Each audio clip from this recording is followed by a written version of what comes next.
أعوذ بالله من الشيطان الرجيم. بسم الله الرحمن الرحيم.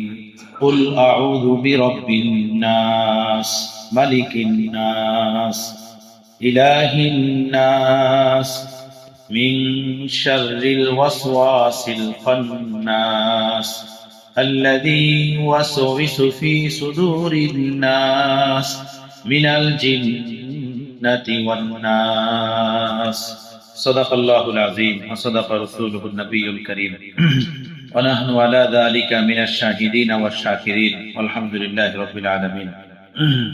সূরাতুল ফালাক এবং সূরাতুন নাস, এই দুইটা সূরা বিভিন্ন বিষয় নিয়ে আপনাদেরকে আলোচনা শোনাচ্ছিলাম এবং আমি আপনাদের সামনে বলেছিলাম যে সূরা ফালাক এবং নাস এই দুইটা সূরা অবতীর্ণ করার পিছনে মূল বিষয় ছিল শেফা এবং দুনিয়াবি যত প্রকারের ক্ষতি হতে পারে, মানুষের পক্ষ থেকে হোক, জিন শায়াতিনের পক্ষ থেকে হোক, সকল প্রকার ক্ষতি থেকে বাঁচার শেফা স্বরূপ আল্লাহ এই দুইটা সূরা অবতীর্ণ করছেন। সকল ক্ষতি থেকে যেন মানুষ বাঁচতে পারে এর আমলের মাধ্যমে। এই সূরা অবতীর্ণ হলে রাসূল পাক সাল্লাল্লাহু আলাইহি সাল্লাম নিজের উপরে আমল করছেন এবং সাহাবায়ে কেরামদেরকে আমল করতে বলছেন এবং ইন্তেকাল পর্যন্ত এর উপরে আমল করেই গেছেন। এর দ্বারা বোঝা যায় যে এই সূরার দ্বারা যদি দুনিয়াবি সকল প্রকার অনিষ্টতা থেকে হেফাজতের নিয়াতে সকাল সন্ধ্যা আমল করা হয় তো ইনশাআল্লাহ তাআলা আল্লাহ তাআলা সকল অনিষ্টতা থেকে হেফাজত করবেন। এখানে কয়েকটা বিষয়, একটা বিষয় হলো ঝাড়ফুঁক। এই বিষয়টা আলোচনা এই জন্য জরুরি, গত সপ্তাহেও আমি আলোচনা করেছিলাম যে আমাদের এই অঞ্চলে এই বিষয় নিয়ে বিভ্রান্তির শিকার ব্যাপকভাবে মানুষ বিভ্রান্তির শিকার। এই অঞ্চল মানে আমাদের বাংলাদেশ, ভারত, পাকিস্তান, এই অঞ্চলে জাদু টোনা সেহের এগুলোর প্রভাব অনেক বেশি এবং এর উপরে মানুষ এত বেশি আস্থাশীল, যারা এর ভক্ত হয়ে গেছে এর বিপরীত কিছু বুঝেই না, এটার বিপরীত কিছু বুঝতেই চায় না। আর যারা বিরোধী হয়ে গেছে তারা এটাতে মুখ লাগাইতেই রাজি না, এটা মানতেই রাজি না। ইফরাত ও তাফরিক, অর্থাৎ কেহ বাড়াবাড়ি আর কেহ একদম ছাড়াছাড়ি, এর ভিতরে লিপ্ত। আল্লাহ তাআলা তো উম্মত বানাইছেন মধ্যম পন্থার উম্মত। কুনতুম খায়রা উম্মাতিন উখরিজাত লিন-নাস তা'মুরুনা বিল মা'রুফ ওয়া তানহাউনা আনিল মুনকার। তো উম্মত তো হলো মধ্যম পন্থার উম্মত, অর্থাৎ ভারসাম্যপূর্ণ ব্যালেন্সপূর্ণ উম্মত। তাদের ভিতরে এক ব্যালেন্স আছে, ভারসাম্যতা আছে। এর দ্বারা বোঝা যায় জীবনের সকল কাজে ভারসাম্যতা দরকার, ব্যালেন্স দরকার। বাড়াবাড়িও ঠিক না, একদম ছাড়াছাড়িও ঠিক না। আল্লাহ পাক বানাইছিনি মধ্যম পন্থার উম্মত। তো কিছু মুসলমান তো এমন যে তাবিজ ঝাড়ফুঁক এটার একদম বিরোধিতা করেন, এটাকে মানতে গিয়ে পারেন না। কেউ শিরিক বলেন, কেউ নাজায়েজ ও হারাম বলেন। আর কিছু মুসলমান এরকমের যে এর পিছনে এমন ভাবে পড়ছে এটা ছাড়া আর কিছুই বোঝে না। জীবনের সকল কাজের সফলতার জন্য তাবিজ ঝাড়ফুঁক আর পানি পড়া খোঁজে, এটা ছাড়া বিকল্প কিছু বুঝেই না। সব কাজের সমাধান চায় তাবিজের দ্বারা, ঝাড়ফুঁকের দ্বারা, পানি পড়ার দ্বারা। এই দুটোটার একটাও ঠিক না। ঠিক যেটা সেটা হলো কোরআন হাদিস থেকে যতটুকু বর্ণিত ততটুকু ঠিক, কোরআন হাদিস থেকে যতটুকু পাওয়া যায় ততটুকুই ঠিক। এখন কোরআন হাদিসের জ্ঞান সকলের তো একরকমের না, একরকমের। যার যেরকমের জ্ঞান সে তো ওই রকমেরই বলবে বা ওই রকমেরই ভাববে। তবে কোরআন সুন্নাহ এমন একটা বিষয় যে আমাদের বুজুর্গান বলছেন যে কোরআন সুন্নাহর ব্যাপারে পারফেক্ট কোনো কথা না জানলে এটা বলা চাই না, বলা ঠিক না। একটা কথা আমি জানি, আধা জানি, সামান্য কিছু জানি, ওইটা নিয়ে আলোচনা করা ঠিক না, সহি না। কোন একটা বিষয়ের যদি পর্যাপ্ত জ্ঞান থাকে তখন সেটা নিয়ে আলোচনা করা যায়।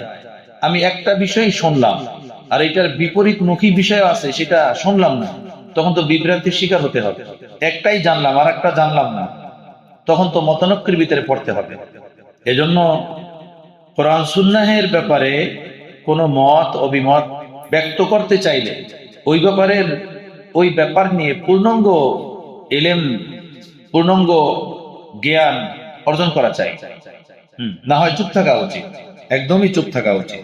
ইমামে মালিক রহমতুল্লাহ আলাইহি বলছেন যে লা আদরি নিসফুল ইলম, আমি জানি না, এটা হলো মানুষের জীবনের শিক্ষা জগতের অর্ধেক জ্ঞান ও ভান্ডার।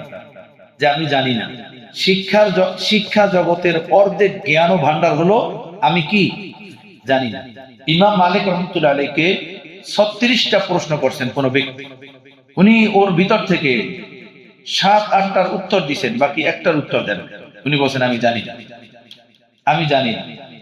আমাদের বুজুর্গান বলেন যে দিনের কোনো কথা না জেনে কাউকে বলে দেওয়া হলো, আর ওই ব্যক্তির উপরে আমল করলো, যদি ঠিক হয় তো ঠিক, আর যদি ভুল হয় তাহলে ওই আমল করানোওয়ালা ব্যক্তি তো মুক্তি পেয়ে যাবে, এই বলনেওয়ালা যে ভুল বললো সে জাহান্নামে যাবে। তো আমি আরেকজনকে রাস্তা দেখালাম, সে ওই রাস্তায় চললো, রাস্তা যদি সঠিক হয় তো সঠিক, আর রাস্তা যদি ভুল হয় তাহলে ভুল পথে চলনেওয়ালা আমি বাতলানের কারণে সে ভুল পথে চলেও জান্নাতে যাবে, নেকি পাবে, আর আমি যে তাকে ভুল পথ দেখালাম এজন্য আমাকে জাহান্নামে যেতে হবে।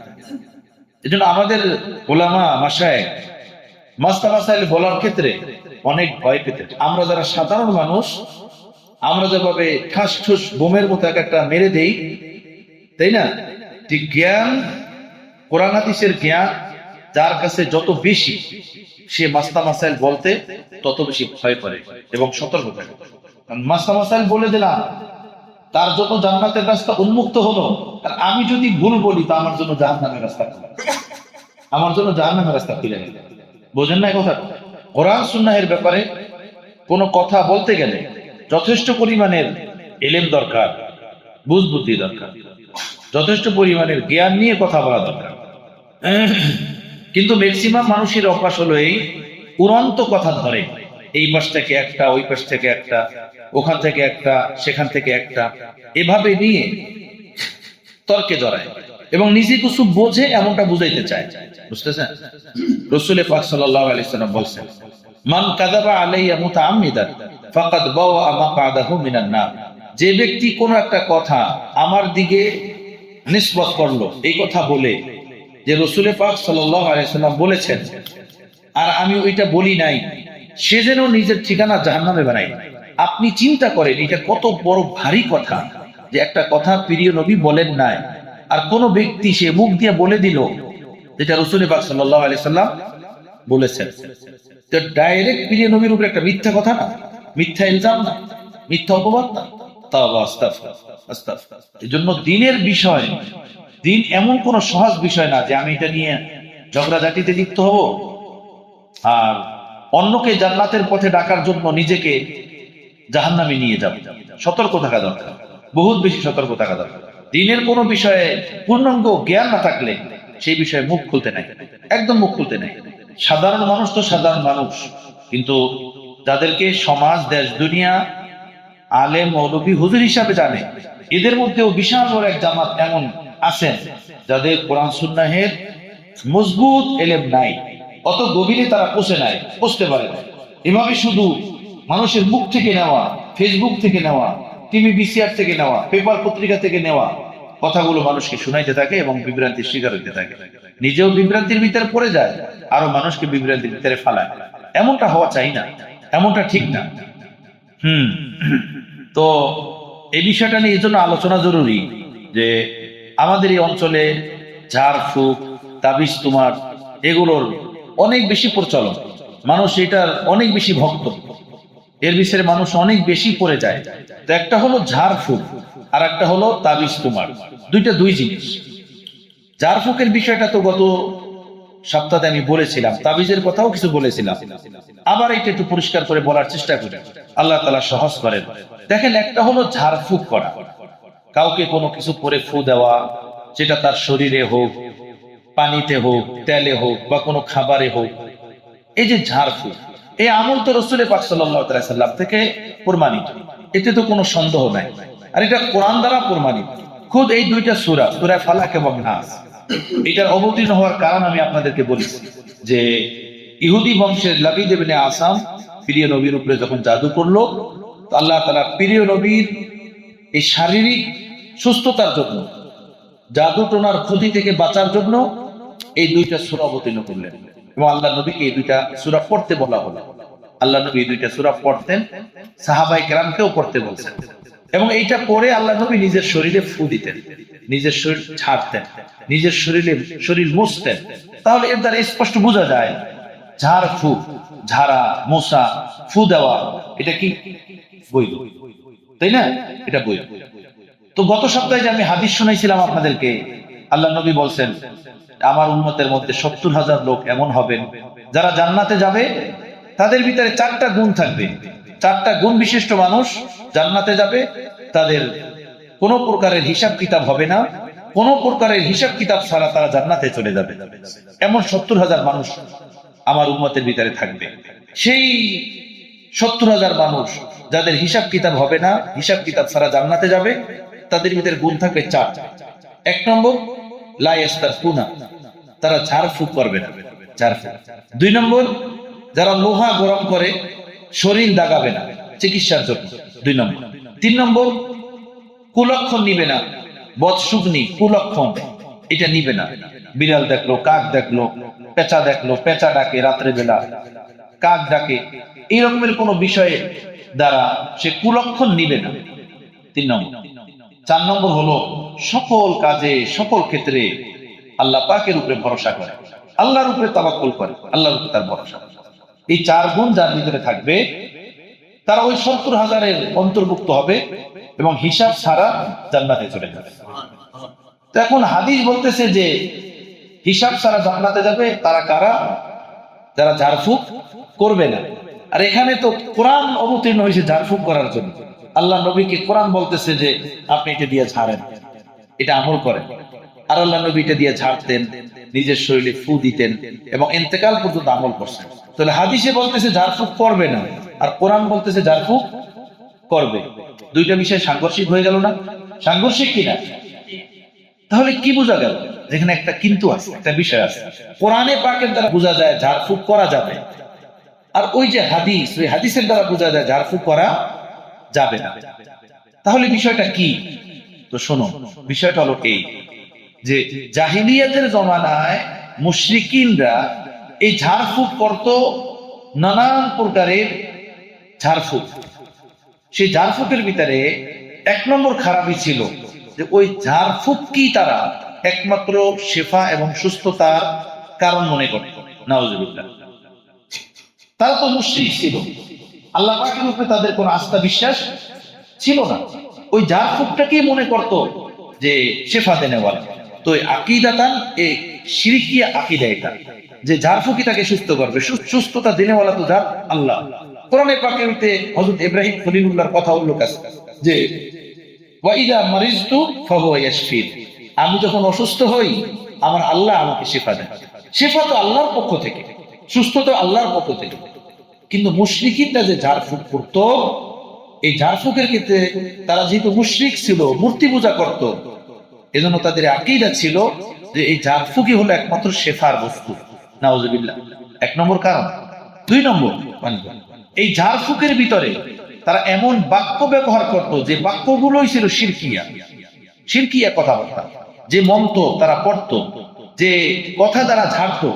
তো 2 নম্বর হলো যে তারা যে ঝাড়ফুঁক করত, এই ঝাড়ফুঁক গুলোর ভিতরে শিরকিয়া কালিমা থাকতো, শিরকিয়া বাক্য থাকতো। 2 নম্বর খারাপি। 3 নম্বর খারাপি হলো তাদের এই ঝাড়ফুঁকের কথাগুলো থাকতো অর্থহীন, মোহমাল বাক্য, এমন কথা ইশারা ইঙ্গিতের দুনিয়ার কেউ বোঝে না। ওই বাবাই বোঝেন, আর ওই বাবার গুরুই বোঝেন, আর কেউ বোঝে না। এমন এমন কথা দিয়া, কথা বুঝতেছেন, ঝাড়ে। এটা কয় নম্বর হলো? 3 নম্বর। 4 নম্বর হলো যে এই ঝাড়ফুঁকের ক্ষেত্রে মুশরিকিনরা শয়তান জিন্নাতের সাহায্য নিত। শয়তান জিন্নাতের কি নিত? সাহায্য নিত। তো এই সমষ্টিগতভাবে 4টা বিষয়ের সমষ্টি পুরোটাই হলো কবিরা গুনাহ, পুরোটাই হলো গুনাহ, পুরোটাই হলো নাফরমানি। তো যারা মুসলমান তাদেরকে এই ধরনের ঝাড়ফুঁক থেকে জুতা করার জন্য, এই ধরনের ঝাড়ফুঁক থেকে আলাদা করার জন্য আল্লাহ নবী বললেন আমার উম্মতের 70,000 লোক তারা হিসাব ছাড়া জান্নাতে যাবে। তারা হলেন তারা যারা ঝাড়ফুঁক করবেন। কোন ঝাড়ফুঁক? ওই জাহিলিয়াতের জমানায় মুশরিকিনরা যে ঝাড়ফুঁক করত, কথা বুঝতেছে, সেই ঝাড়ফুঁক যারা করবে। কথা স্পষ্ট হয়ে গেল না? সুবহানাল্লাহ বিহামদিহি। দেখেন, এরা যে ঝাড়ফুঁক করতো না, এই ঝাড়ফুঁকের ক্ষেত্রে তারা জিন্নাত শায়াতিনদের দ্বারা মদদ দিত, সাহায্য দিত। জিন্নাত শায়াতিন মানুষকে গোমরাহ করার জন্য লেগেই থাকে। আল্লাহ তাআলা দুনিয়াতে যত জিনিস বানিয়েছেন, এক একটা জিনিসের ভিতরে এক একটা শক্তি রেখেছেন। আগুনের শক্তি কি? পোড়ায় ফেলায়। পানির শক্তি কি? ভিজায়া যায়, তাই না? বাতাসের শক্তি উড়াইয়া যায়। আমি গত সপ্তাহে এটা বলেছিলাম। এক একটা জিনিসের ভিতরে আল্লাহ তাআলা এক একটা শক্তি রাখছেন। জিন্নাত শায়াতিন আল্লাহ তাআলা তাদেরকে সৃষ্টি করছেন, তার একটা জাতি আছে, আমরা বিশ্বাস করি, কিন্তু আমরা দুই চোখে দেখি না। আমাদের বয়স তো অনেক সীমিত, কিন্তু জিন্নাত শায়াতিনের ব্যাপারে বুজুর্গান লিখেছেন কিতাবে, 200-250 বছরে বালেগ হয়। 400, 500, 600 বছর স্বাভাবিক তারা বাঁচে। বুঝতেছেন? স্বাভাবিক হায়াত এটা তাদের। 200, 250, 300 বছরে তারা বালেগ হয়, বড় হয়। আল্লাহ পাক ওই জাতিকে ক্ষমতা দিয়েছেন এবং তাদেরকে আল্লাহ তাআলা মানুষের চোখের আড়ালে থাকার ক্ষমতা আল্লাহ তাআলা তাদেরকে দিয়েছেন। আমরা তাদেরকে দেখি না, তারা আমাদেরকে দেখে। এইভাবে আমি আপনি যদি চাই যে মুহূর্তের ভিতরে দুনিয়া ঘুরে আসবে, সম্ভব? আল্লাহ ওদেরকে শক্তি দিয়েছেন যে তুমি মুহূর্তের ভিতরে পুরো দুনিয়া ঘুরতে পারবে, শক্তি দিয়েছেন। পাংখা চলতেছে, বাতাস লাগতেছে না? লাগে না? লাগে। কেমন বাতাস? ঠান্ডা না গরম? দেখছেন? দেখেন না কেন? বাতাস তো লাগতেছে। বলেন কালার কি, ডিজাইন কি, তাই না? বাতাস ঠান্ডা কিংবা গরম এতটুকু বলতে পারেন। পাংখা চলতেছে, বাতাস লাগতেছে, এতটুকু বলতে পারেন। বাতাসটা কেমন বলেন না? এটার কালারটা কি, এটার রংটা কি, এটার ধরনটা কি? এখন বাতাস রং বলতে পারি না, কালার বলতে পারি না, ধরন বলতে পারি না, এর মানে কি এই যে বাতাস নাই? আছে কি নাই? আছে, কিন্তু নয়নতে দেখিনি। আমি কি আমাকে দেখেছি? বলেন, আমি কে? আমি তোমার রূহ, যেটা দিয়ে আমি বলি। আপনি তো আপনার রূহ, যেটা দিয়ে আপনি বলেন। এটা বের হয়ে গেলে আমি আপনি কি? লাশ। এটা বের হয়ে গেলে আমি আপনি লাশ। তো বলুন তো, আমি আপনি নিজেকে দেখেছি কখনো? কে আছি যে তার রূহটাকে দেখেছি? বলেন। এই তো দেখিনি, এই জন্য কি বিশ্বাস করবো না? এটা কথা হলো। আমি নিজেকে নিজে দেখি নাই, তো আল্লাহকে দেখবো কেন? দেখি না যেটা সে মানি না। না মানো গিয়া তুমি লাফ মারো, দেখি কোথায় যেতে পারো, লাফা লাফা, তাই না?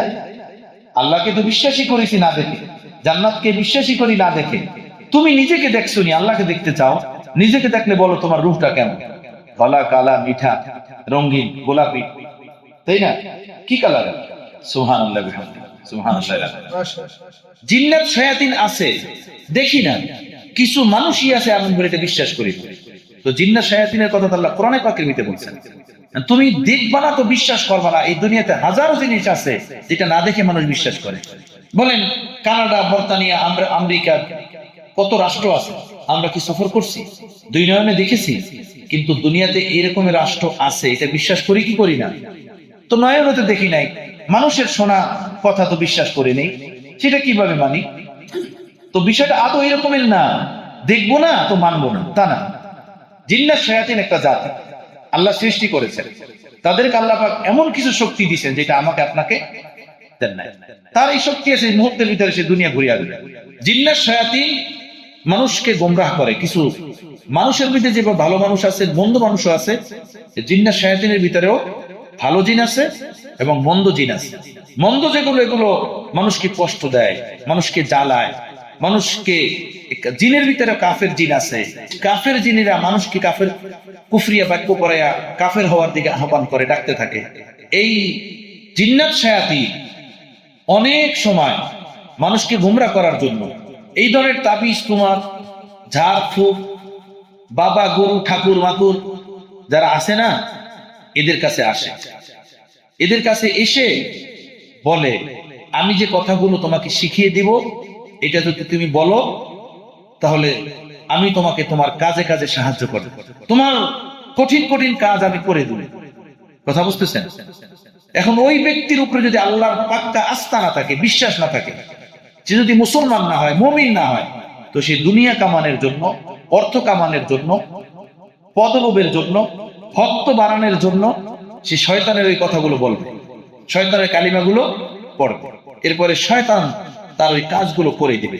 মনে করেন আপনার একটা জিনিস হারিয়ে গেল, হ্যাঁ, এটা কোথায় হারিয়ে গেছে আপনার জন্য তালাশ করা বহুত মুশকিল, আপনি পাচ্ছেন না খুঁজে।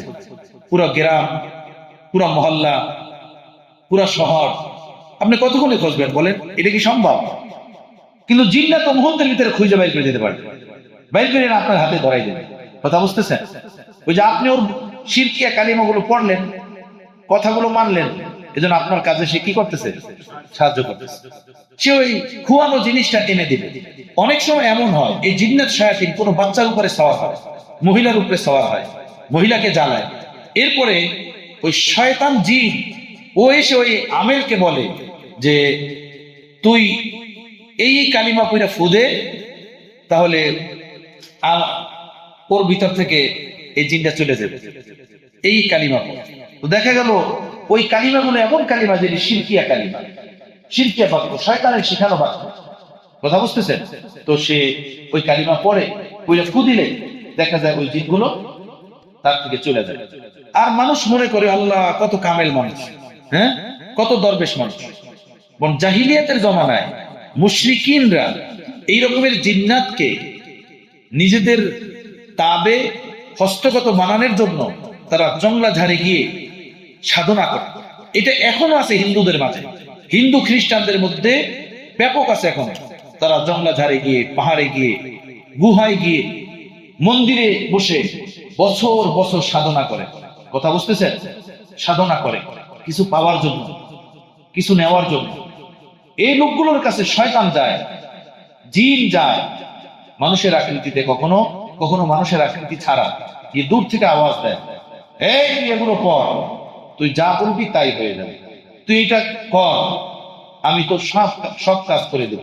এই ধরনের হিন্দু যোগীদের, ঠাকুরদের, এই ধরনের আমেলদের কিছু জিন থাকে, তারা কিছু আমল করে ওই জিন্নাতকে তাবে বানিয়ে নেয়, অনুগামী বানিয়ে নেয়, গোলাম বানিয়ে নেয়, তাদের দ্বারা এভাবে কাজ নিতে থাকে। কথা বুঝতেছেন? এখন কারো বাচ্চা হারাই গেছে, ওই জিন্নাতের দ্বারা সে খুঁজে দেয়। এভাবে জিনকে সে তাবে করছে যে জিন, ওই শয়তান জিন তার দ্বারা সে তার কুফরিয়া কালিমা পড়েছে, শিরকিয়া কালিমা পড়েছে, পরে তাকে কাফের বানাইছে। সে টাকা কামানোর জন্য, পয়সা কামানোর জন্য ওই শিরকিয়া কালিমা পড়ছে। কথা বুঝতেছেন? এভাবে জিনকে সে তাবে বানিয়ে রেখেছে। তো জাহিলিয়াতের জমানায় মানুষ এভাবে সাধনা করত জিন শায়াতিনকে নিজেদের তাবে বানানোর জন্য, আর এই বড় বড় কাজ আঞ্জাম দেওয়ার জন্য। বড় বড় কাজ আঞ্জাম দিলে বড় বড় মাল পাওয়া যাবে, বড় বড় পয়সা পাওয়া যাবে, মানুষ ভক্ত হবে, হাতিয়া তোফা নিয়ে আসবে, মানুষ অনেক যোগ্য বিজ্ঞ বুজুর্গ মনে করবে। কথা বুঝতেছেন?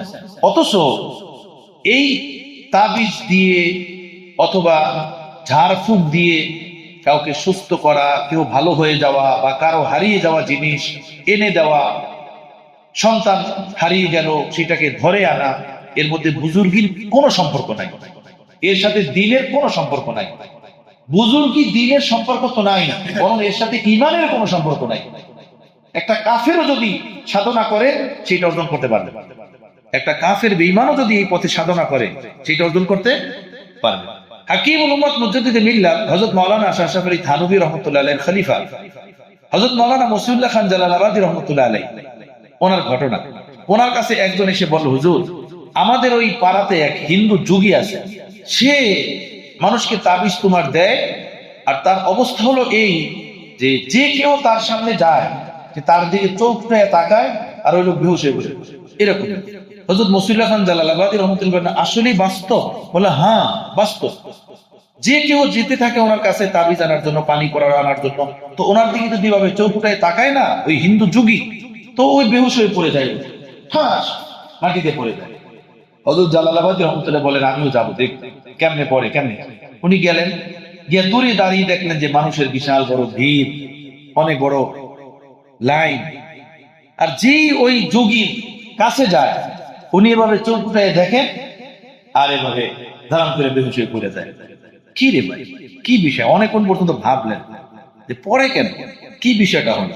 পরে হযরত মসিউল্লাহ খান জালালাবাদী রাহমাতুল্লাহ আলাইহি, হযরত হাকিমুল উম্মতের খলিফা, উনি বলেন, আমি দূরে দাঁড়িয়ে ওর দিকে আমি আমার দিলের গভীর থেকে নজর দিলাম, তাওয়াজ্জু দিলাম।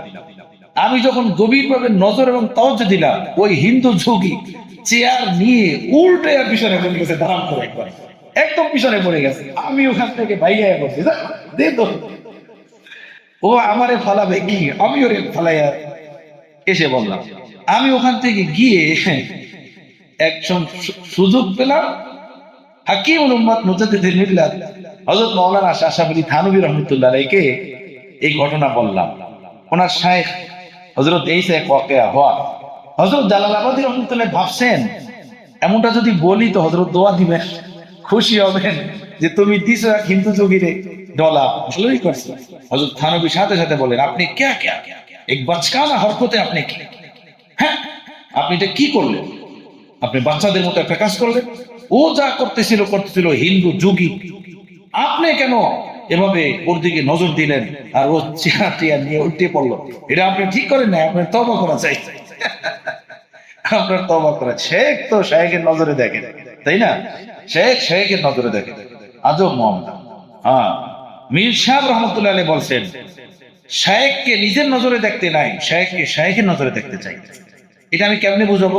এটা আসান করে দিব, আসান করে দিব। ছেলে সন্তান ৫-৭টা ঘরের ভিতরে, তো বড় ছেলেটাই বলে, আব্বা এটা কি করলো, বুঝি না কিছু। ওইটার সাথে আরো 2টা তাল মিলে, হ্যাঁ কিছুই বোঝে না, তাই না? মেয়ে 2-3টা বলে যে মা এটা কি করলো, আর একটা বলে হ্যাঁ এটা কি করলো, মা তো এটা ঠিক করে নাই। বাবা মা সংসারের কাজ করে, ওর উপরে অভিযোগ কার? ছেলেদের। মা কাজ করেন, সংসারে অভিযোগ কার? মেয়েদের। তাদের চোখে এটা ভালো লাগে না, মার কাজে অভিযোগ, বাবার কাজে অভিযোগ। কথা বুঝতেছেন? আরে বেড়া, তুমি যখন বাবা হবা না তখন বুঝবা। তুমি তোমার বাবার নজরে দেখো, তাইলে আর কোনো অভিযোগ থাকবে না। তুমি তোমার নজরে দেখো। তুমি যেমন পোলাপান, ওই পোলাপানের নজরে তুমি দেখো, এই জন্য বাবার কাজ ভুল মনে হয়। বুঝাচ্ছে না? তুমি যদি বাবার নজরে দেখো তাহলে দেখবা বাবা যে কাজটা করছেন এটা পারফেক্ট, এটা একদম ঠিক। কথা বুঝতেছেন? এরকম হয় না সংসারে? কোন ছেলে কয় আপনি তুমি ভুল করছো, মাকে বলে মা তুমি ভুল করছো, মা বলে না না ভুল করি না, তোরা বুঝবি না, তোরা পোলাপান মানুষ, তোরা বুঝবি না। আমার ভাই, সাংসারিক কাজগুলো সুন্দর মতো আঞ্জাম দেওয়ার জন্য বাপের নজরে মায়ের নজরে দেখা দরকার। হ্যাঁ, কারো যদি শেখ থাকে, মুরব্বী থাকে, শায়েখকে নিজের নজরে না, বরং নিজেকে শায়েখের নজরে দেখা দরকার। কথা বুঝতেছেন? নিজেকে শায়েখের নজরে দেখা দরকার। তো যাই হোক, আমি বলতেছি রাসূল পাক সাল্লাল্লাহু আলাইহি সাল্লাম যে বললেন, আমার উম্মতের ৭০,০০০ লোক যারা জান্নাতে যাবে, হিসাব কিতাব হবে না, তাদের ভিতরে 4টা গুণ থাকবে। এর মধ্যে একটা গুণ হলো কি? জারফুক করবে না। তো ওই হাদিসের দ্বারা বোঝা যায় জারফুক করা যাবে না, আর কোরআনে পাকের এই 2 সূরার দ্বারা বোঝা যায় জারফুক করা যাবে। কোরআনই অবতীর্ণ হয়েছে জারফুকের জন্য, এই 2 সূরা অবতীর্ণ হয়েছে এই জন্য। তাহলে বোঝা গেল বিষয় এখানে কিছু একটা কিন্তু আছে। সেই কিন্তুটা আমি আপনাদেরকে বুঝিয়ে দিলাম। কিন্তুটা হলো এই, ওই মুশরিকিনদের জমানায়, জাহিলিয়াতের জমানায় মুশরিকিনরা যে জাদুটোনা করতো, সেই জাদুটোনার ভিতরে এই ধরনের খারাপিগুলা ছিল। 1 নম্বর খারাপি কি বলেছি?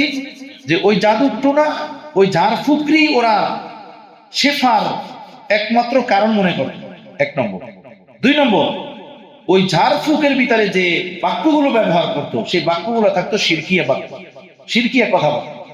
3 নম্বর, ওই বাক্যগুলো এমন যার অর্থ কেউ বুঝতো না, ওরা ছাড়া অস্পষ্ট কথাবার্তা। একটা ভাষা বললে তো সেটা বোঝা দরকার, এমন একটা কথা বলে কেউই বোঝে না। 3 নম্বর। 4 নম্বর হলো ওই ঝাড়ফুকের মধ্যে ওরা জিন্নাত শায়াতিন থেকে কি নিত? সাহায্য নিত।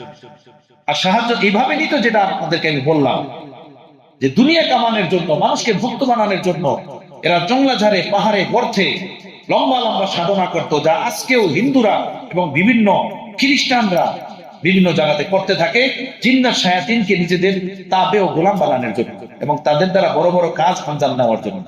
বুঝতেছেন কথাটা? আল্লাহর নবী যে বলছেন শিরক, ঝাড়ফুঁক করা যাবে না, এই ঝাড়ফুঁকের দ্বারা উদ্দেশ্য হলো ওই ঝাড়ফুঁক যেটা জাহিলিয়াতের জমানায় করা হয়। কথাটা কি স্পষ্ট ভাই? এরপরে আসেন, একদিকে আল্লাহর নবী বলছেন ঝাড়ফুঁক করা যাবে না, আর একদিকে আল্লাহর নবী ঝাড়ফুঁকের আমল শিখিয়েছেন সাহাবাদেরকে। হযরত আব্দুল্লাহ ইবনে ওমর রাদিয়াল্লাহু তাআলা আনহু বলেন, রাসূল পাক সাল্লাল্লাহু তাআলা আলাইহি সাল্লাম বলেন যে তোমরা শারীরিক রোগ ব্যাধি থেকে, জিন্নাত শায়াতিনের ক্ষতি থেকে বাঁচার জন্য এই আমল করবে, আউযু বিকালিমাতিল্লাহি তাম্মাতি মিন শাররি মা খালাক আল্লাহু খায়রুল হাফিজান ওয়া হুয়া আরহামুর রাহিম। এই আমল তোমরা করবে, আউযু বিকালিমাতিল্লাহি তাম্মাতি মিন শাররি মা খালাক আল্লাহু খায়রুল হাফিজান ওয়া হুয়া আরহামুর রাহিম। হযরত আব্দুল্লাহ ইবনে ওমর বলেন, আল্লাহর নবী এই আমল বহু সাহাবাদেরকে শিক্ষা দিয়েছেন। এবং হযরত আব্দুল্লাহ ইবনে সালামকে ডেকে বলছেন, আব্দুল্লাহ ইবনে সালাম, তোমার উপরে ইহুদিরা অনেক জাদু করে, তুমি যাতে আবার ইহুদি হয়ে যাও। উনি ইহুদি বংশের আলেম ছিলেন, সেখান থেকে এসে মুসলমান হয়েছেন। তো শোনো, তুমি এই কালিমাগুলো পড়বে, তাহলে ইহুদিদের জাদু তোমার উপরে আসর করবে না। সুবহানাল্লাহ। কালিমা কি? এই কালিমা, আউযু বিকালিমাতিল্লাহি তাম্মাতি মিন শাররি মা খালাক আল্লাহু খায়রুল হাফিজান ওয়া হুয়া আরহামুর রাহিমিন। হযরত আব্দুল্লাহ ইবনে ওমর রাদিয়াল্লাহু তাআলা আনহু বলেন, আমি নিজে আমল করতাম, আমার পরিবারের সকলকে এই কালিমাগুলো, এই কালিমা শিক্ষা দিয়েছি, পড়তে বলছি, তারা এই কালিমাগুলো পড়তো এবং এর উপরে আমল করত। কথা বুঝতেছেন? আমল করত। এটা তো ঝাড়ফুঁকের কথা হলো। এরপরে আসেন তাবিজ। তাবিজ, তাহলে এই আমলের দ্বারা বোঝা যায় ঝাড়ফুঁক তো জায়েজ, এটা বোঝা গেল না। এরপর আসেন তাবিজ। দেখবেন অনেকে বলে তাবিজ ঝুলানো কি শিরিক, শিরিক, শিরিক, ব্যাপকভাবে বলে। গত কয়েকদিন আগে আমার কাছে 3-4 জন লোক আসছে, এসি বলে, হুজুর একটা প্রশ্ন বলেন, বলে তাবিজ ঝোলানো এটা জায়েজ না না জায়েজ? তো আমি তাদেরকে বললাম যে এই প্রশ্ন কেন? আমি বুঝছি যে বিষয়টা পেশ রাখছে কোন জায়গা থেকে। আমি বললাম, যারা বলে না জায়েজ তাদেরকে ধরে নিয়ে আসলেন, যারা না জায়েজ বলে তাদেরকে ধরে নিয়ে আসলেন, শুনতাম যে না জায়েজ বলে কেন। এক শ্রেণীর মুসলমান ভাই আছে, তারা বলে তাবিজ ঝুলানো শিরিক, শিরিক, শিরিক। তাবিজের সাথে শিরিক এর সম্পর্কটা কি? এখানে একটা বিষয়, একটা হাদিস এখানে তাদেরকে সন্দেহের ভিতরে ফেলেছে।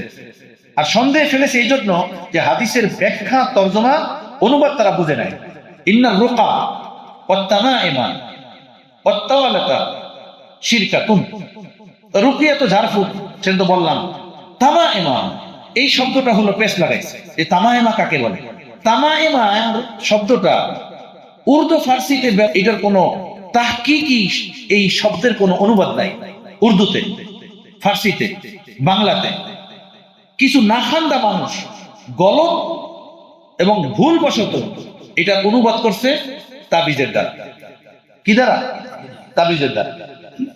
কথা বুঝতেছেন? যেমন এখন বহু মানুষ আছে ডিকশনারি লাগে, বই লাগে, কিচ্ছু জানে না, বই খুললে দেখা যায় ভুল আর ভুল। তো তামা, এটা তামিমাতুনের বহু বছর, এটা উর্দু ফার্সিতে তর্জমা করছে তাবিজ দ্বারা। তাবিজ, তা আইন ওয়াও ইয়াদা, তাবিজ। আসলে এটার অর্থ তাবিজ না। তামাইমের আসল যেটা অর্থ সেটা হলো আপেল গাছের শুকানো আপেলের ফুল এবং আপেল। এই সেই আপেল, শুকানো আপেল এবং শুকানো ফুল, সেগুলো দ্বারা জাহিলিয়াতের জমানায় মুশরিকিনরা জাদু করত। ওগুলো দাগার ভিতরে, সুতার ভিতরে বেঁধে ওর ভিতরে কুফরিয়া কালিমা করে জাদু করত। আল্লাহ নবী যে হাদিসের ভিতরে বলেছেন, ইন্নার রুকা ওয়াত-তামাইমা ওয়াত-তাওয়ালাতা শিরকাতুন। এই তামাইমার দ্বারা উদ্দেশ্য হলো সেই জাদু যেটা আপেলের শুকানো ফুল ও ফলের উপরে করে মন্ত্র পরে জাদু করত জাহিলিয়াতের জমানার মুশরিকিনরা। আল্লাহ নবী হাদিসের ভিতরে নিষেধ করছেন এবং সেটাকে শিরিক বলছেন। কথা বুঝছেন? সেটাকে কি বলছেন? শিরিক বলছেন। এখন এইটাকে নাখান্দা প্রকারের মানুষ, যাদের তাহকিক নাই, গবেষণা নাই, এবং একটা বিষয় কামা হককে জানে না। যেন আমি আপনাদেরকে বলছিলাম শুরুতেই, যে দ্বীন ও ইসলামের কোন বিষয় গভীর নিবিড় ভাবে জানা না থাকলে আধা বুধা জেনে কথা বলতে নাই। কথা বুঝতেছেন? তারা এটার অর্থ করেছে কি শিরক, তাবিজ। তাবিজ মানে এটা, তামাইম মানে তাবিজ। অতএব তাবিজের কথা যেহেতু বলছেন শিরিক, অতএব তাবিজ ঝুলানো কি শিরিক। তাবিজ ঝুলানো শিরিক। তাবিজ ঝুলানো শিরিক কিভাবে হলো? তামাইমের অর্থ তাবিজ না, 1 নম্বর কথা। 2 নম্বর, যদি তাবিজ ঝুলানো শিরিক হতো তো সাহাবায়ে কেরাম এটা করতেন? এখন আসেন, রাসূল পাক সাল্লাল্লাহু আলাইহি সাল্লাম থেকে তাবিজের কোনো আমল বর্ণিত নাই। এটা স্পষ্ট যে আল্লাহর নবী কোনো তাবিজ লিখছেন বা কাউকে লিখে দিবেন বা কাউকে লিখতে বলছেন, অথবা নিজের দেহে কোথায় কোনো তাবিজ ছিল, এটার প্রমাণ হাদিসে কোথাও নাই, আল্লাহর নবীর জীবনীতে নাই। এটা স্পষ্ট কথা, বুঝছেন? আল্লাহর নবীর থেকে তাবিজের প্রমাণ নাই। হ্যাঁ, আল্লাহর নবী যে সাহাবায়ে কেরামদেরকে আমল শিক্ষা দিয়েছেন, দোয়া শিক্ষা দিয়েছেন, ঝাড়ফুঁক শিক্ষা দিয়েছেন, সেই আমল, সেই দোয়া, সেই ঝাড়ফুঁক থেকে তাবিজের আমল সাহাবাদের দ্বারাই বর্ণিত আছে। যেন আবু দাউদ শরীফের ভিতরে এ রিওয়ায়াত আছে, হযরত আব্দুল্লাহ ইবনে ওমর বলেন, আমার যে সকল সন্তানরা আল্লাহ নবীর বাতলানো আউযু বিকালিমাতিল্লাহি তাম্মাতি মিন শাররি মা খালাক ওয়াল্লাহু খায়রুন হাফিজা ওয়া হুয়া আরহামুর রাহিমিন, এই আমল করতে পারতো না, ছোট্ট ছিল, অবুঝ ছিল, আমি এগুলো কাগজে লিখে তাদের গলার ভিতরে ঝুলাই দিতাম তাবিজ বানিয়ে। তো আব্দুল্লাহ ইবনে ওমর কে? হযরত ওমরের ছেলে, সাহাবী রাসূল, এবং শুধু সাহাবী রাসূল না, সাহাবাদের মধ্যে ফকিহ, সাহাবাদের অনুসরণীয় ব্যক্তি এবং আশিকে রাসূল, এবং সাহাবাদের মধ্যে সবচেয়ে মুত্তাবি সুন্নাত ও শরীয়ত তাকে ধরা হতো, বলা হতো। কি সেই মানুষটা শিরক করছেন? তাহলে বলেন, কোন মানুষ বলতে পারবে আব্দুল্লাহ ইবনে ওমর এই কালিমা আউযু বিকালিমাতিল্লাহি তাম্মাতি মিন শাররি মা খালাক এইটা লিখে তার সন্তানের গলায় ঝুলিয়ে দিয়ে উনি শিরক করেছেন? এটা কোন মানুষ বলতে পারবে? এটা যদি বলতে না পারে, তাহলে আব্দুল্লাহ ইবনে ওমর রাদিয়াল্লাহু তাআলা আনহু যে কাজটা করছেন এটা শিরক না। এটা কি না? শিরক না, শিরক হতে পারে না। এইবার হযরত আব্দুল্লাহ ইবনে আব্বাস রাদিয়াল্লাহু তাআলা আনহু বলেন, কোন গর্ভবতী মা বাচ্চা প্রসবের বেদনা যদি শুরু হয়ে যায়, তো তার বাচ্চা প্রসবের বেদনাকে আসান ও সহজ করার জন্য এই দোয়া লিখে কোন প্লেটে, কোন বর্তনে, পরিষ্কার কোন প্লেট বর্তনে লিখে এটা যদি ধুয়ে ওই মাকে এর পানিটা পান করানো হয়, তাহলে তার বাচ্চা প্রসবের বেদনা কমে যাবে, কষ্ট কমে যাবে, বাচ্চা প্রসব তার জন্য আসান ও সহজ হবে। হযরত আব্দুল্লাহ ইবনে আব্বাস রাদিয়াল্লাহু তাআলা আনহু থেকে এটা বর্ণিত আছে। কথা বুঝতেছেন? সাহাবায়ে কেরাম এই আমল করতেন এবং শিখছেন, শিখাইছেন। অতএব বুঝা গেল এটা স্পষ্ট, তাবিজ দেওয়া, তাবিজ লেখা এটা সাহাবাদের থেকে কি বর্ণিত। সাহাবাদের আমল ও সুন্নাহ, সাহাবারা মিয়ারে হক, সাহাবারা উম্মতের মাপকাঠি, সাহাবারা উম্মতের রাহবার ও পথ প্রদর্শক। দলিল কোথায়? দলিল হলো এই হাদিস, আসহাবি কান নুজুম বিআইহিম ইখতাদাইতু মুহতাদাইতু, আমার সাহাবীগণ হলো আকাশের নক্ষত্র তুল্য, তোমরা যে কেউ আমার সাহাবীদের অনুসরণ করবে তোমরা জান্নাতে চলে যাবে। সুবহানাল্লাহ। তাহলে এর দ্বারা বোঝা যায় তাবিজ দেওয়াও কি জায়েজ, তাবিজ ঝুলানো কি বৈধ, এটা শিরক না। হ্যাঁ, এখন আসেন যে তাবিজ যে দেওয়া বৈধ, তাবিজ যে লেখা বৈধ, এখানে কিছু শর্ত আছে। এক নম্বর শর্ত হলো সেই তাবিজটা এমন হতে হবে যে ওর ভিতরে আল্লাহ ছাড়া অন্য কারো দ্বারা সাহায্য নেওয়ার মতো কালিমা থাকতে পারবে না, এমন তাবিজ হতে হবে। এমন কিছু উনি লিখেছেন ওর ভিতরে যে ওই লেখনের ভিতরে আল্লাহ পাকের মদদ ছাড়া অন্য কারো মদদ, সাহায্যের কথা উল্লেখ থাকতে পারবে না।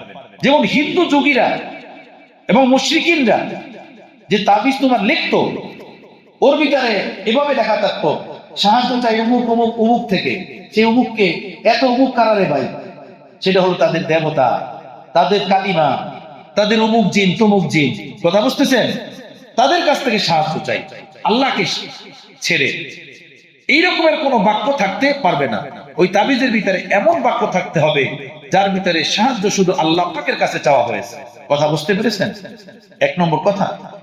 দুই নম্বর শর্ত, ওই তাবিজের কথাগুলো অস্পষ্ট কোনো মুহমাল বাক্য হতে পারবে না।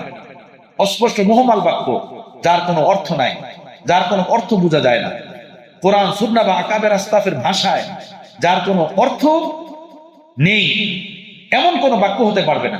কথা বুঝতেছেন?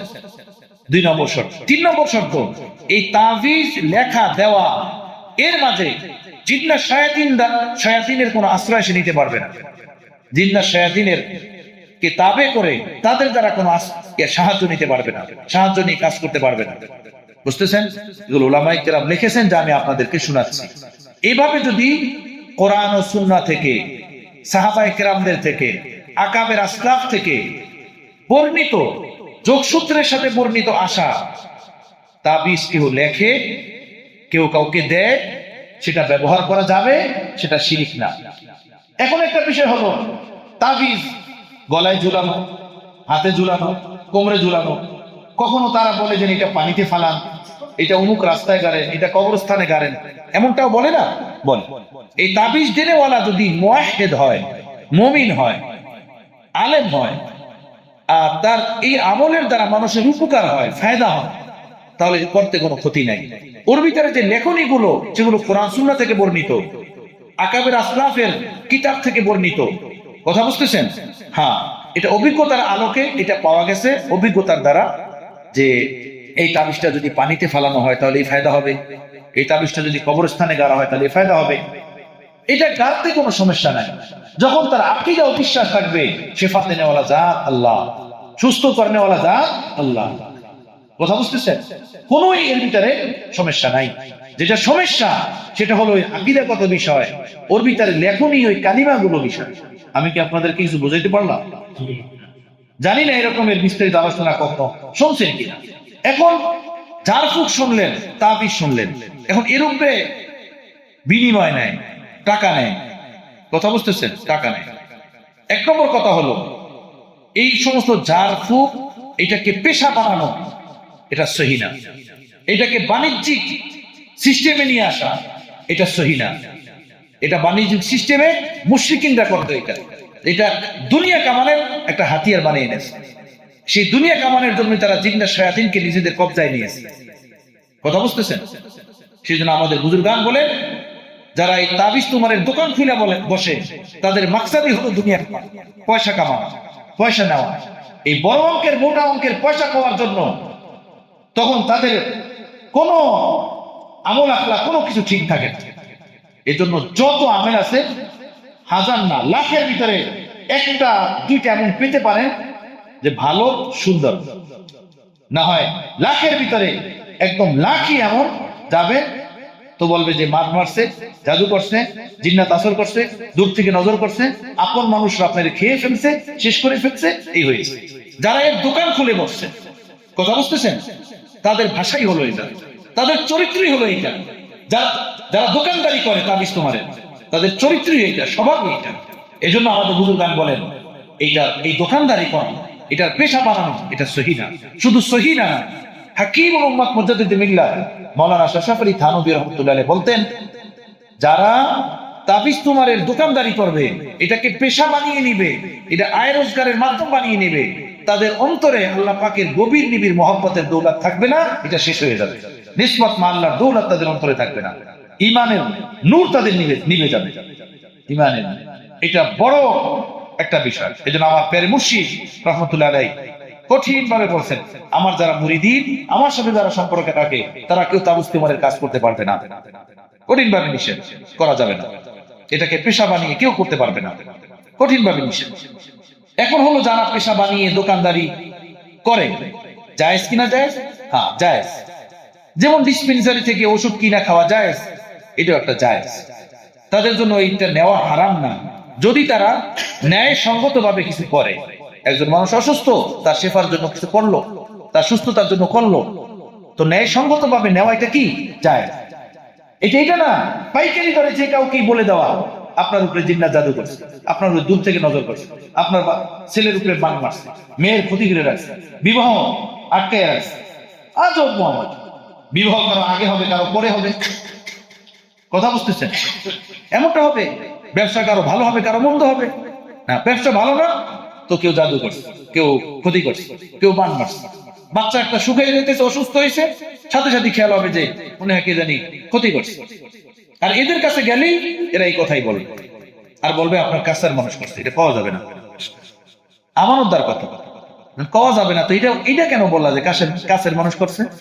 এটা বললে তো তুমি তারে আরো শেষ করে দিলে।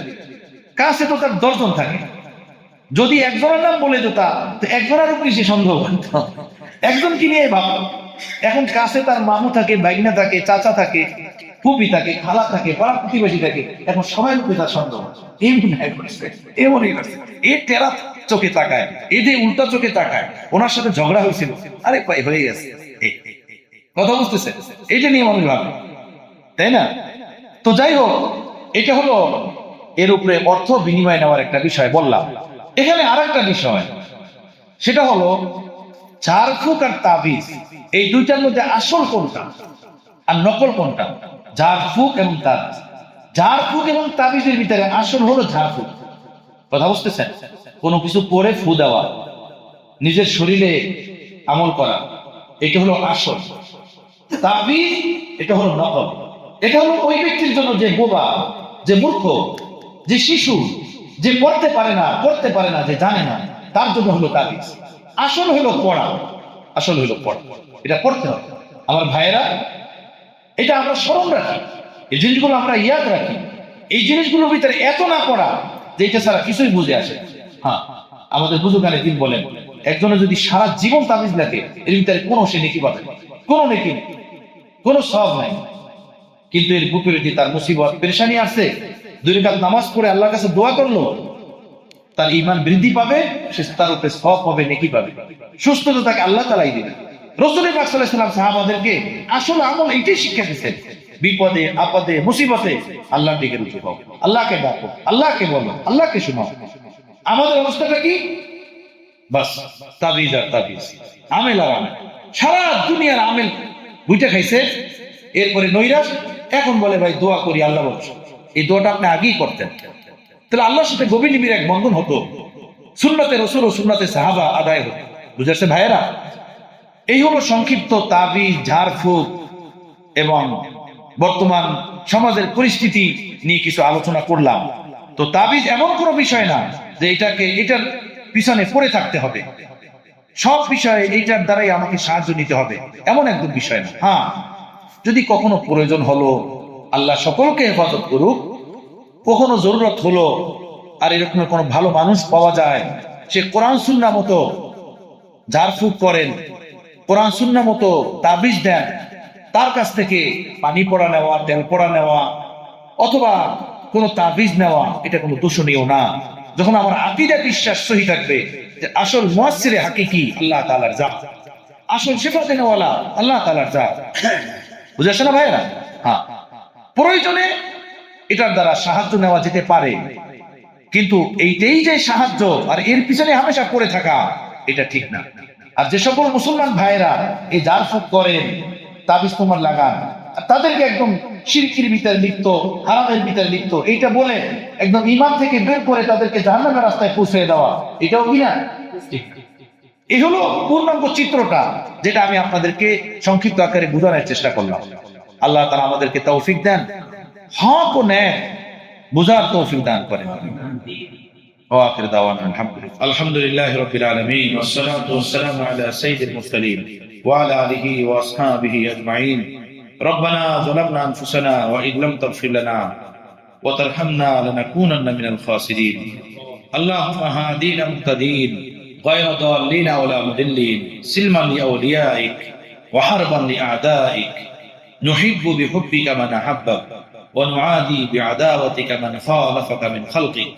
يا الله يا رحمن يا رحيم يا كريم يا غفار يا غفور يا ستار, আমাদের জীবনের সব গুনাহ খাতা মাফ করে দেন। আল্লাহ, আপনি আমাদের উপর রাজি খুশি হয়ে যান, আমাদের জিন্দেগিকে বন্দেগী বানিয়ে দেন, আমাদেরকে আপনার গোলামীর ছায়াতলে কবুল করে নেন। আল্লাহ, জীবন মরণ আপনার গোলামীর সামিয়ানা তলে কবুল করে নেন। আল্লাহ, আমাদের ঈমানকে মজবুত করে দেন, শিরক বিদআত জুলুমাত ও অন্ধকার থেকে আপনি আমাদেরকে মুক্তি দান করেন, পাপের জগৎ থেকে মুক্তি দান করেন। আয় আল্লাহ, যে সকল বান্দা বান্দীদেরকে আপনার পূর্বের দৌলত দিয়ে আপনার আপন বানিয়ে নিয়েছেন, আল্লাহ তাদের সাথে আপনি আমাদেরকেও কবুল করে নেন, তাদের জোতার মাঝে আপনি আমাদেরকেও কবুল করে নেন। আল্লাহ, এই জমিনে আপনার কত পুত পবিত্র নেককার বান্দাবান্দি অতিবাহিত হয়ে গেছেন, যাদেরকে আপনি জান্নাত দিবেন, যাদের উপর আপনি খুশি হয়ে গিয়েছেন, কবরে হাসরে ফুলসিরাতে কোনো হিসাব হবে না, বিনা হিসাবে তাদেরকে জান্নাত দিবেন। আল্লাহ, তাদের পিছনে পিছনে আল্লাহ আপনি আমাদেরকেও কবুল করে নেন, তাদের উসিলায় আপনি আমাদেরকেও কবুল করে নেন, ঈমান ইসলাম তাকওয়া তাহারাতকে মজবুত করে দেন। আল্লাহ, সকল অন্ধকার থেকে সকল জুলুমাত থেকে আপনি আমাদেরকে চিরস্থায়ী মুক্তি দান করেন। আল্লাহ আল্লাহ, আমাদের হাজত জরুরত পূরণ করে দেন, আমাদের পেরেশানি দূর করে দেন, অভাব অনটন আপনি দূর করে দেন, হামেশা খুশি দেন, দুনিয়া আখিরাত দোনো জাহানকে আপনি জান্নাত বানিয়ে দেন। আল্লাহ, দুনিয়াতে ভালো খাবো, ভালো পড়বো, সুখে থাকবো, আরামের ঠিকানায় থাকবো, আরামে চলবো, দামি পোশাক পরবো, দামি বিছানায় ঘুমাবো, দুনিয়ার তামাম হালাল নাজ নিয়ামতের ভিতরে জীবন যাপন করব, সাথে সাথে জান্নাতুল ফেরদাউস ওয়ালা আমলও আমরা করব আল্লাহ। এবং আমাদের ইন্তেকালের পরে আপনি আমাদেরকে জান্নাত দিবেন, জান্নাতুল ফেরদাউস দিবেন, এটা আপনার কাছে আমরা কামনা করি আল্লাহ। দুনিয়ার সুখ শান্তিও দেন, পরকালের সুখ শান্তিও দেন আল্লাহ। এই দুনিয়া নাজ নিয়ামত দ্বারা ডুবানো, এগুলো শুধু ফিরাউন, হামান, সাদ্দাত, কাফের বেঈমানরা কেন খাবে আল্লাহ? আমরা আপনার কাছে হালাল দুনিয়ার হালাল নিয়ামত চাই আপনার কাছে আল্লাহ। আমাদের জরুরত মতো সব নিয়ামত দান করেন আল্লাহ। সুস্থতার নিয়ামত দেন, সুস্থতার সাথে দীর্ঘ হায়াত আপনি আমাদেরকে দান করেন আল্লাহ। সুস্থতার সাথে জীবন যৌবনের সাথে হায়াতে ইব্রাহিম নসিব করে দেন। আমাদের সন্তানদেরকে আলেম বানান, হাফেজ বানান, দ্বীনের খাদেম বানান, গোলাম বানান, মুআদ্দাব বানান, আখলাকওয়ালা বানান, চরিত্রবান বানান আল্লাহ। আপনি কবুল করে নেন আল্লাহ। আমাদের এই মজমাকে আপনি কবুল ফরমান, ভুল ত্রুটি মাফ করে দেন আল্লাহ। আপনি আমাদের দিলের तमाम নেক মাকাসিদে হাসানা পুরা করেন। ওয়া সাল্লাল্লাহু তাআলা আলা খায়রি খালকিহি মুহাম্মাদিন ওয়া আলিহি ওয়া আসহাবিহি আজমাইন। আমিন আমিন বিরহমাতিকা ইয়া আরহামার রাহিম।